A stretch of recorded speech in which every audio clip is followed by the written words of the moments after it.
when we start to question the center itself, literally come into it with a questioning mind, and everything the center is saying to itself, I love, I hate, you shouldn't have done that, this shouldn't be happening.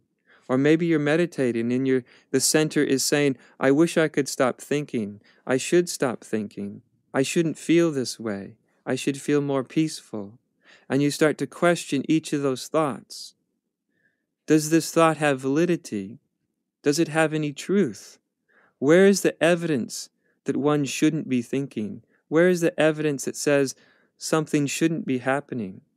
Where is the actual evidence outside of the mind that says that somebody shouldn't be doing something that they're doing? And when we start to look for the evidence, what we find is the evidence that thought uses as justification is all in the mind. All the evidence of the mind is in the mind. It doesn't come from outside the mind. It's a closed loop. The mind is thinking, it's believing what it thinks, and then it's finding justification for its beliefs in more thinking. This is actually the definition of insanity. It's literally insane to believe thought, to give thought reality. And when we start to question thought, the first question of what am I really and truly? What am I really and truly? Of course, anyone comes to see that when they look at this thought, what am I really and truly, that there's all sorts of other thoughts that are defining themselves. But by examining those thoughts, we see that those thoughts have no real reality. They're almost like just thoughts thinking in empty space. And they're empty of suchness, of truth. And through this sort of inquiry, the center starts to break down. Our sense of self as an entity, as a someone, at a particular location, starts to break down. And consciousness begins to wake up from the center. And we start to realize the center, that person I thought I was, is not actually what I am at all. And one might think, if I was to wake up from the center, then the center would have no power anymore. But it's not initially like that usually. Even once you wake up from the center and you realize, oh, this center, this egoic center, this imagined sense of self, is not really who I am.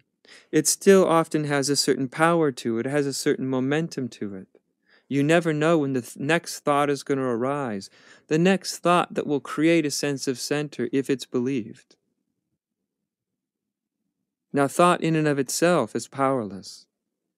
It's only powerful when we believe the thought. But it is quite a mind-shattering realization that our thoughts hold no reality. And it's not just the thoughts that we don't want to have that hold no reality. It's not just the painful thoughts that hold no reality. It's all the thoughts that we want to believe, that we want to think hold no reality too. And as we see that the thinking structure has no reality to it, there is literally a dropping away of a sense of center. This isn't just an abstract sense of center. It's almost also a physical sense of center. As we begin to awaken to our true nature, who and what we are is centerless. If it has a center, its center is everywhere, which means its center is nowhere. And this itself is what gives rise to a certain initial disorientation as one loses their center.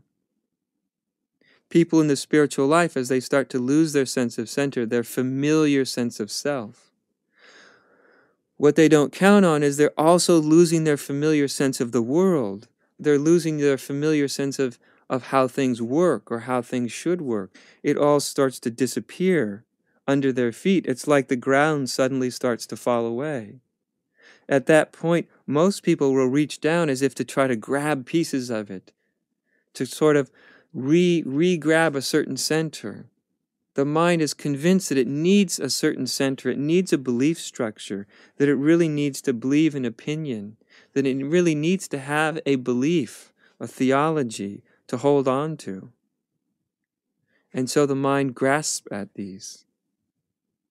But the true trajectory of true spiritual awakening is that spirit is waking up from its center. And as we wake up from the center, we realize the inherent untruthfulness of the center. But I've wondered many times over the years as I've been teaching, when I've talked to people, I wonder how many people actually want to have no center. It's almost a ridiculous idea. It's a ridiculous thing. How could somebody want to have no center? How could we actually want to have no belief, to have no opinion, or at least if we have beliefs, if we have opinions, to not be able to believe them? I can assure you that I, as a human being, I'm very capable of having certain opinions about certain things. But I'm no longer capable of actually believing my opinions. I no longer think that my opinions are any more valid than anybody else's opinions. There's literally almost an incapacity to even imbibe my own opinions with any reality, with any substance, with any weight. I realize they're just the opinions of a particular body and a particular mind and personality that grew up in a particular culture and has certain leanings towards and away from. So it's not that one needs to destroy their opinions or their preferences.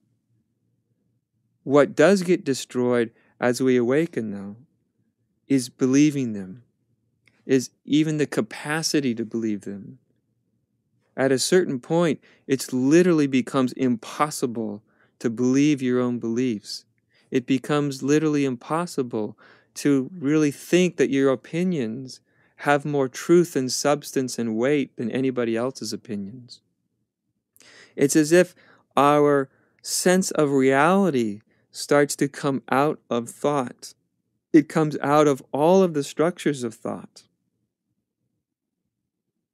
Now, that's why I wonder sometimes who could possibly want that, because when our sense of reality comes out of our thought structures, out of our beliefs, out of our opinions, out of our familiar sense of self, we realize there's really nothing in awakening for the me, for the imaginary center. The center is destined to dissolve. It's destined to be seen for what it is. Mostly the egoic center is a pain producer. That's what it does. It believes something. It believes the next thought.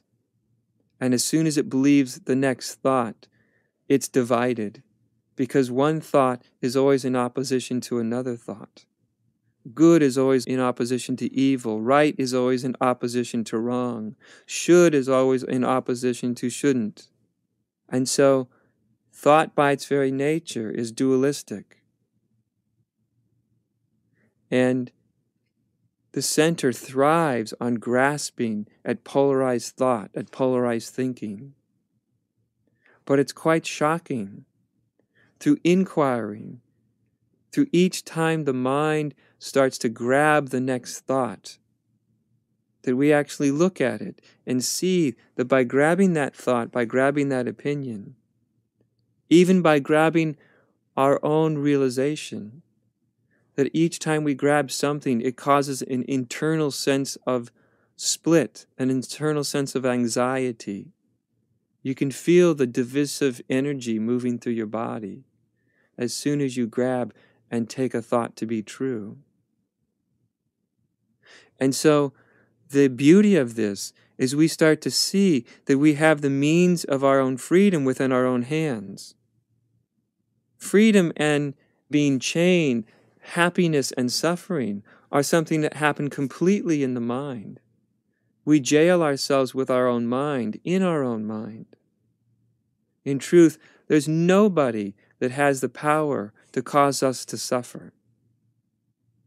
And this is a huge realization This is a very difficult thing for a lot of people to let in, that nobody causes me to suffer except myself.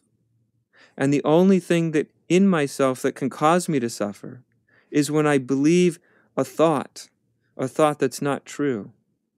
That's what causes suffering. Without believing in thought, without continually constructing this sense of center, we're actually in harmony with life as it is. Enlightenment is really nothing more than no longer believing your thinking. When you no longer believe the next thought you have, when your reality is not derived by your next thought, you're free.